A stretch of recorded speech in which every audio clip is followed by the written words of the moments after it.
vous demandait de définir en quelques mots les activités des professionnels en marketing, plusieurs d'entre vous évoqueraient des tâches liées à la publicité, aux ventes ou au service à la clientèle.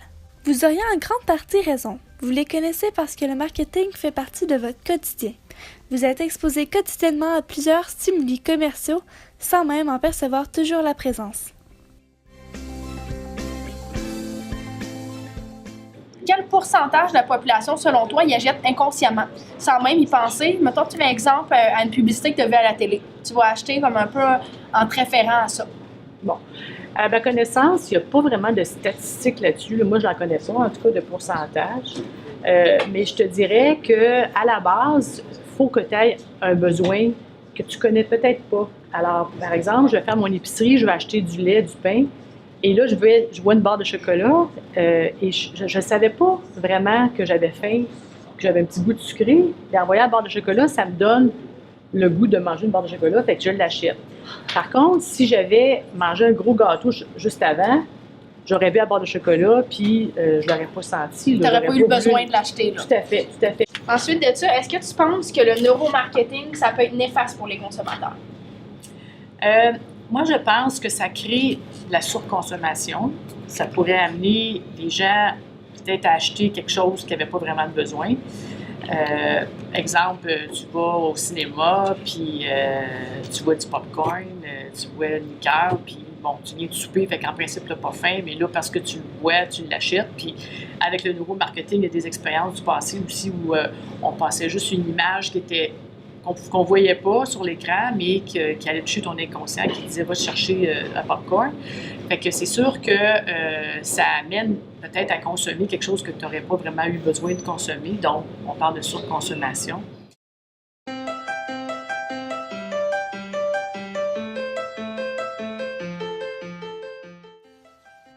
Prenons par exemple la marque Naturel. C'est la première pinte de lait ayant du noir et du bleu foncé sur son emballage. Après avoir fait des tests publicitaires, les résultats confirmaient que le noir de cet emballage donnait l'idée que le Naturel était un lait beaucoup plus de haute gamme. Cette technique de marketing influence inconsciemment les consommateurs à acheter ce produit qui paraît plus riche.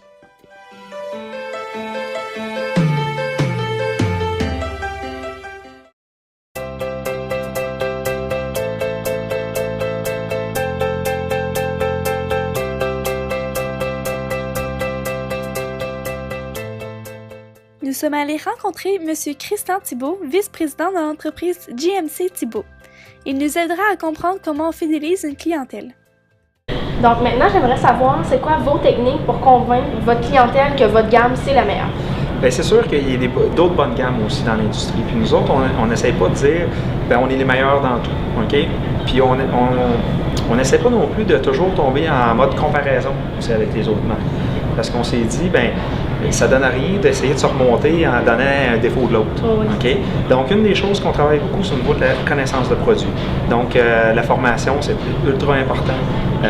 Ça aide aussi à démontrer que notre produit, justement, il va rencontrer les besoins du client. Au début, je parlais des besoins de la clientèle puis d'être à l'écoute de ses besoins.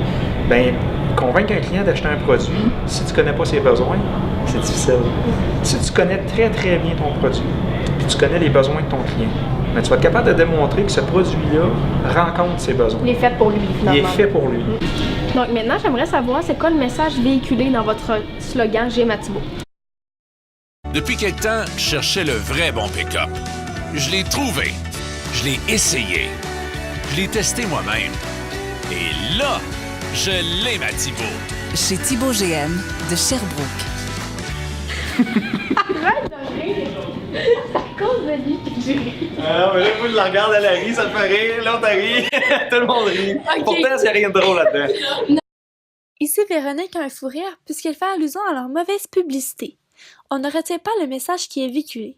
Donc, la publicité ne joue pas son rôle qui est de faire réagir le consommateur. Par exemple, ils auraient pu opter pour une technique plus subtile, comme celle-ci.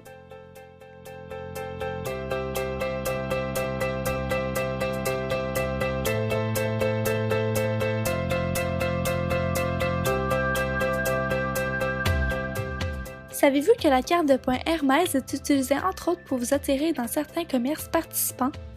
Cependant, elle est également utilisée pour cumuler l'information sur les achats des consommateurs pour ensuite les transmettre aux commerçants.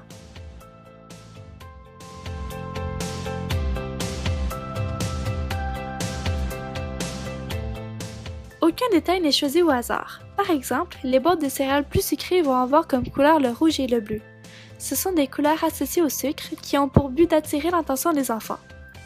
De notre côté, il y a des céréales plus santé où nous allons retrouver des couleurs plus neutres comme le blanc et le brun.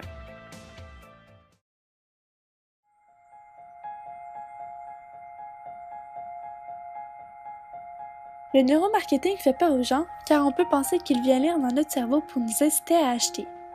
Effectivement, c'est le but de la publicité et du marketing en général.